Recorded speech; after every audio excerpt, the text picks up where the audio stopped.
శ్రీమద్ రామాయణ కథని రచింపచేసి భూలోకంలో ప్రచారంలో ఉంచాలని, దాని ద్వారా ధర్మం ప్రచారం కావాలని శ్రీ మహావిష్ణువు భావించి ఆ గ్రంథ రచనకై కొన్ని ఏర్పాట్లను చేశారు. నిత్యము వేదాన్ని పఠించేవాడు బ్రహ్మ. వేదంలోని పరబ్రహ్మ స్వరూపమంతా బ్రహ్మకు బాగా తెలుసు. ఆయన తప్ప అంత చక్కగా పరబ్రహ్మ స్వరూపాన్ని ఇంకెవరూ చెప్పలేరని ఆలోచించి ఆ పరబ్రహ్మ స్వరూపాన్ని బ్రహ్మచేత భూలోకంలో చెప్పించడానికి సనత్కుమారుల వారి శాపం ప్రకారం ప్రచేతునికి పుట్టబోయే రుక్షునిలో శ్రీ మహావిష్ణువు బ్రహ్మాంశను ప్రవేశపెట్టాడు. అందుచేత వాల్మీకి బ్రహ్మాంశ సంభూతుడు.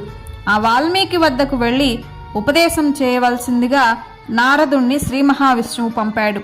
తాను స్వయంగా చేసిన రావణవధ వరకు ఉన్న విషయమంతా వాల్మీకి తపస్సు చేసుకునే కాలంలో అనుగ్రహించి వాల్మీకి చూడని సంఘటనల్ని కూడా అర్థమయ్యేలా చేశాడు శ్రీ మహావిష్ణువు.